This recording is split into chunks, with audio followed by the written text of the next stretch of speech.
You think people are driven by love, by kindness, by truth, by peace. That's what they say, that's what they believe. But if you strip the layers, if you stare hard enough into their eyes, you'll find something else staring back. Power, not the caricature of power. Money, control, domination, but a deeper, quieter force. The will to shape, to assert, to become. Nietzsche saw this before anyone else dared to look. He called it the will to power, not as some dark evil, but as the secret heartbeat of life itself. Behind every selfless act is a hidden motive. Behind every apology, a quiet negotiation. Behind every relationship, a dance of leverage. Power doesn't always scream. Sometimes it whispers through charm. Sometimes it cries for attention. Sometimes it bends its knees and calls it love. And until you see this, truly see it, you are not free, because the games you don't admit to are the ones that own you. This is not a call to become ruthless. It is a call to become conscious. So look again at your desires, your beliefs, your closest relationships. Ask, what do I really want? Beneath all the masks, there is only one answer: power. What drives a human being? Love? Survival? Morality? Nietzsche looked at all these answers and, with the gaze of a man unafraid of uncomfortable truths, tore through them. Behind every action, every aspiration, every illusion, he saw one force moving like a subterranean river beneath the psyche: the will to power. Not the lust for control in the crude political sense, but the urge to expand, to assert, to overcome one's limits and shape the world according to one's will. Even the saints, he said, even the humble, are not free from this drive. They simply channel it differently. To understand Nietzsche is to rip the mask off human motivation and stare into the raw fire that moves us. What Nietzsche really meant by will to power. The will to power is not a philosophy of conquest. It is a metaphysics of life. It is the idea that everything living, from the smallest cell to the highest thinker, seeks not just to survive, but to thrive, assert, influence. A flower doesn't bloom because it read a manual on beauty. It blooms because it must. It reaches toward the sun, not because it was told to, but because something inside it wants more. So it is with you. Your dreams, your hunger, your anger, your love, they are all, in Nietzsche's eyes, manifestations of your will to power. This force doesn't just want safety, it wants expansion, expression, self-overcoming. To live passively is to betray that will. To live authentically is to let it speak. How desire hides behind virtue. Nietzsche was merciless when it came to morality. He saw that most so-called virtues are not pure. They are tactics. People praise humility not because it's good, but because it protects them from those who shine too brightly. They celebrate sacrifice not because it's holy, but because it keeps the powerful in check. Kindness, forgiveness, tolerance, these can be beautiful, yes, but they can also be weapons, strategies, masks. Under every moral proclamation, Nietzsche asked, who benefits from this? Whose power does this enhance or diminish? This is the question that unearths the secret games people play. Even your own virtues, your desire to be good, to be liked, to be admired, can hide a deeper hunger, to win love, to gain status, to feel superior in disguise. This doesn't make you evil, it makes you human. But Nietzsche would urge you to stop lying to yourself about your motives. Survival, dominance, creation, power's three faces. Power is not one thing. It wears many masks. Sometimes it looks like survival, the instinct to protect yourself, to stay alive, to avoid pain. Sometimes it takes the shape of dominance, the need to influence, to lead, to be seen and respected. But its highest form is creation, when the will to power is turned inward and upward, when you stop trying to control others and start trying to surpass yourself. This is the path Nietzsche honors most. Not the brute, not the manipulator, but the creator, the one who says,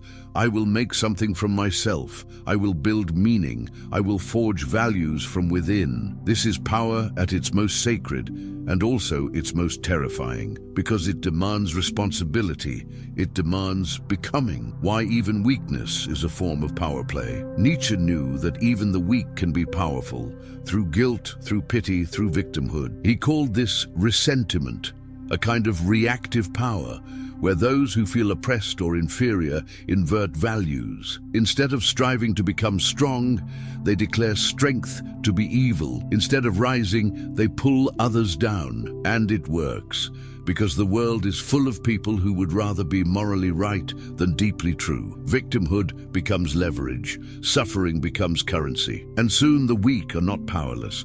They are kings of a reversed moral world, one where pain equals virtue and success is something to apologize for. Nietzsche saw this as a deep sickness. He wasn't cruel. He simply believed that all people, even the wounded, carry within them a will to power, and that healing begins not with pity, but with a brutal kind of self-honesty. Where am I using my pain to manipulate? Where am I hiding my hunger beneath a mask of weakness? These are not questions for the faint of heart, but they are questions that free you. Power doesn't vanish when we fall in love. It only changes clothes. It becomes softer, more poetic, more difficult to name. But it remains in the glances we seek, in the silence we give, in the subtle games we play to be seen, to be needed, to stay in control. Nietzsche would have us stop romanticizing love, not to destroy it, but to purify it, to see it not as a sanctuary free from power, but as the stage where power plays out most intimately, most dangerously, and most beautifully. In love, we reveal not just our hearts, but our will. Who has emotional leverage, and why every relationship has a current, an invisible flow of who holds more sway, who moves first, who retreats last. We don't talk about it, but we feel it. Sometimes one partner gives more, waits longer, apologizes first. Sometimes one withholds affection to make the other chase. Sometimes one uses vulnerability as bait and the other uses strength as armor. This is emotional leverage. Nietzsche would say, stop pretending this is balance. It's not. It's negotiation. It's positioning. It's power. This doesn't make it evil. It makes it human, but what poisons the bond is when we deny it, when we pretend everything is equal, fair, pure, while secretly keeping score in the shadows. Love becomes honest when we stop hiding these dynamics and start owning them, when love becomes domination in disguise. There's a kind of love that suffocates. It cloaks itself in care. I worry about you. I just want to protect you. But underneath it lies a deeper motive, control. It sets boundaries that are really cages. It offers help that disempowers. It demands loyalty that looks like devotion, but tastes like fear. This isn't love. It's domination in disguise. Nietzsche would urge you to ask, do I love this person, or do I fear losing the power I have over them? Am I nurturing their becoming, or taming them to preserve my comfort? True love does not shrink the beloved. It expands them, even if it means they grow beyond you. Dependency, manipulation, and silent control. There's a form of manipulation that comes not through aggression, but through need. The person who always needs you, who breaks without you, who makes you responsible for their joy, their pain, their stability. This is not vulnerability. It's control dressed as fragility. Nietzsche would call it a soft tyranny, the power of the dependent over the dependable. And maybe you've played both roles. Maybe you've guilted someone into staying. Maybe you've let someone become your emotional parent. Maybe your love has been a quiet war for control, fought with tears instead of fists. This is not condemnation. This is awakening. To see clearly how we use love as leverage is to begin reclaiming honesty in the bond. From needing to choosing, love without submission. Most people love from deficiency. They love because they're lonely, because they're broken, because they're afraid to be alone. This is love as dependency, not choice. Nietzsche's vision is different. Love, he believed, should flow not from lack, but from overflow, from strength, not from scarcity, from will, not from weakness. To love without submission is to say, I do not need you to survive. I am whole without you, but because I am whole, I choose you freely, again and again. This kind of love is rare, it is dangerous, it cannot be caged, but it is real. And when two people meet at this level, not clinging, not rescuing, but witnessing, challenging, igniting, then power is no longer something hidden between them. It becomes something shared, something sacred, a flame that neither controls, but both feed. You've been taught to believe morality is sacred, that good is self-evident, that virtue stands above power, immune to its corruption. But Nietzsche tells a darker truth. He saw morality not as a universal law, but as a weapon, a tool forged in the hands of the powerless to tame the strong. A brilliant strategic reversal.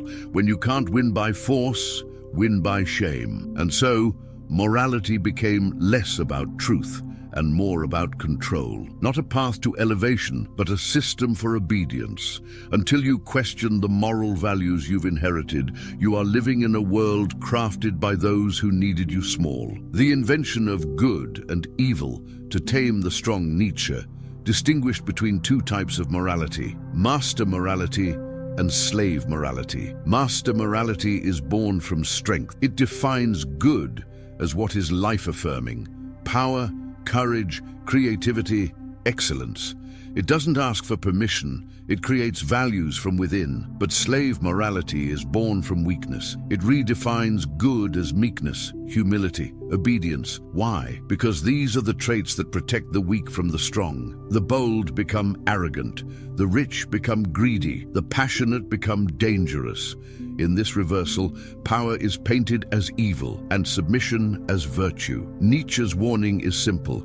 If you don't choose your morality consciously, someone else has already chosen it for you. How guilt became a political weapon. Guilt is not just an emotion, it is a mechanism, a tool society uses to keep you compliant, a leash disguised as conscience. Nietzsche traced its origin to religion and the herd instinct, to a time when those who could not rebel physically learned to rebel psychologically. They could not hurt their oppressors, so they invented guilt to make them hurt themselves. And it worked. Guilt is internalized control. You no longer need a master because the master now lives inside you, whispering, judging, shrinking you from within. You think you're being moral, but often you're just being afraid. Guilt turns strength into shame. It punishes you for wanting too much, feeling too deeply, standing too tall. Nietzsche would say, burn it out of you. Not recklessly, but consciously, because you cannot become who you are while dragging the dead weight of inherited guilt behind you. The slave revolt in values. The world you live in was shaped by a quiet rebellion. The slave revolt in morality. When the weak could no longer compete with the strong, they redefined the rules of the game. They demonized strength and sanctified suffering. They turned their own victimhood into a source of moral superiority. Nietzsche saw this not as liberation, but as cunning. And the worst part? It worked. Even today, we praise victimhood more than courage. We admire sacrifice more than creation. We fear offense more than mediocrity. This is not evolution. This is inversion. Nietzsche does not call you to cruelty. He calls you to reclaim your values. To ask, are the things I call good actually good for me?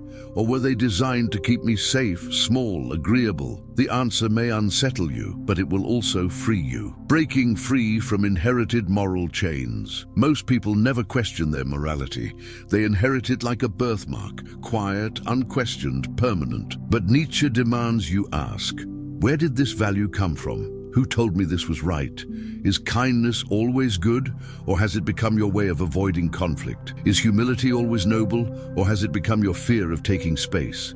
Is forgiveness always pure, or have you used it to avoid your own anger? To live unconsciously is to be a puppet pulled by invisible threads. To live with power is to cut those threads and weave your own pattern. Nietzsche's invitation is not to become immoral, but to become the creator of your own morality. To stop playing someone else's game, to stop apologizing for your fire, to stop obeying values that were never yours to begin with, because once you reclaim your values, your actions are no longer reactions, they are declarations. Not everyone seeks political rule or fortune. Not everyone speaks in dominance, commands attention or builds empires. But everyone plays the game of power, especially those who say they don't.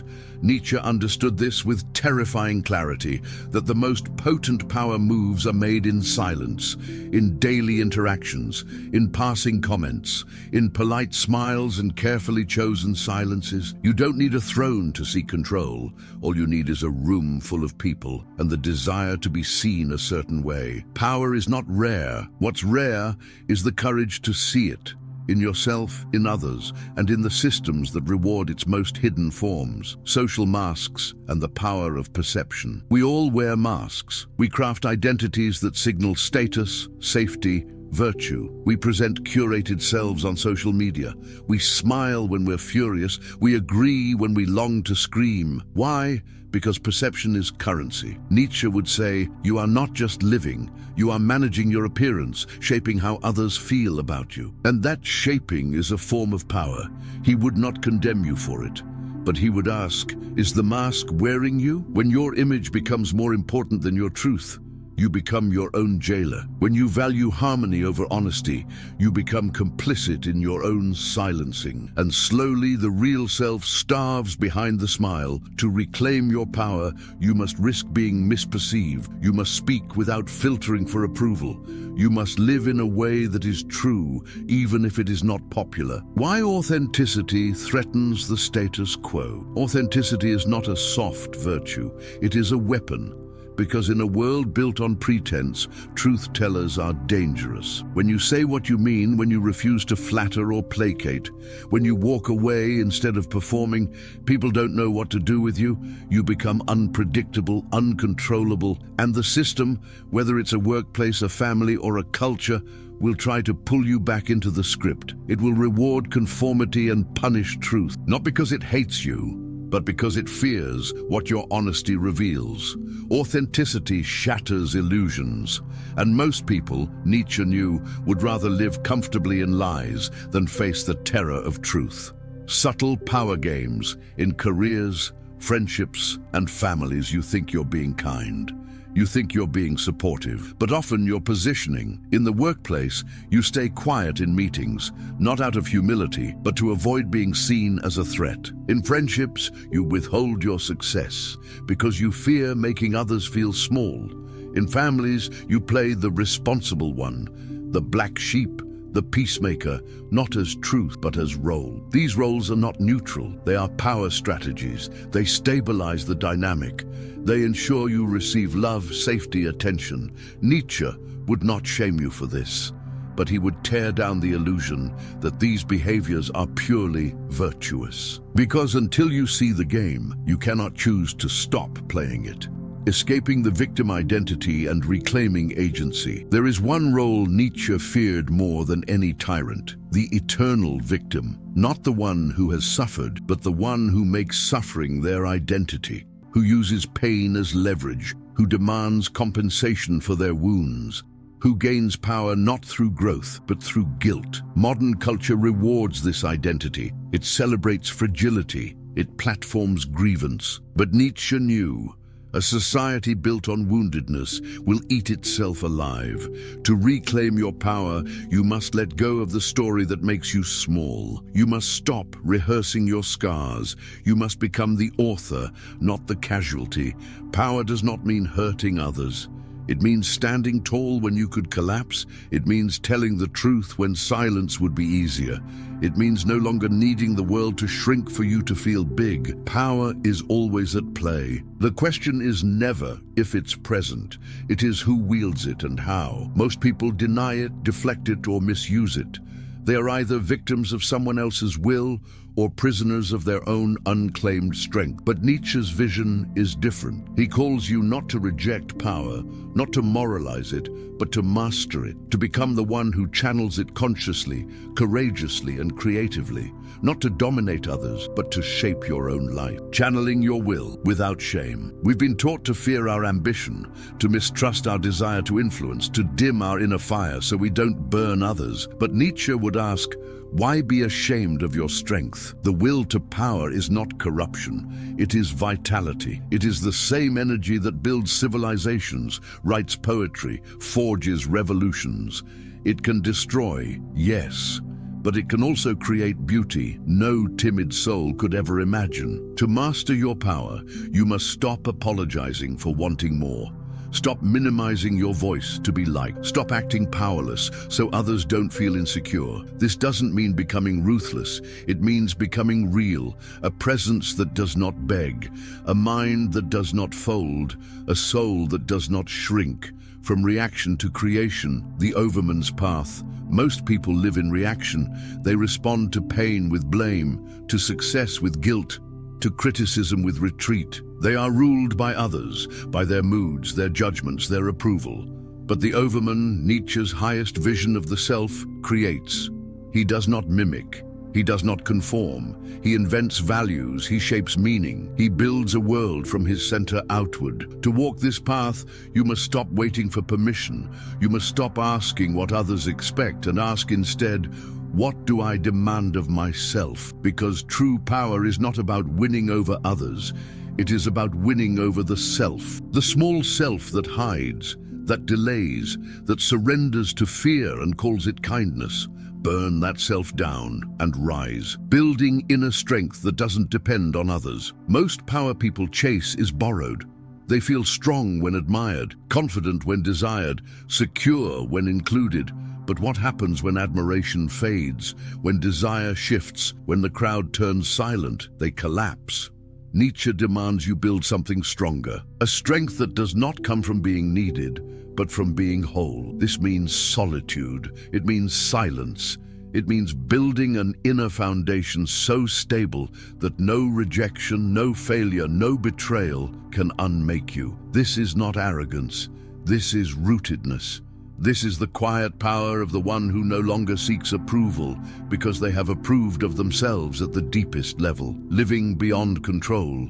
With fierce freedom, power, when mastered, no longer controls. It liberates. The one who knows their own strength has nothing to prove. They do not dominate. They dance. They move through the world with presence, with clarity, with fire. They speak what others won't. They walk away when others beg.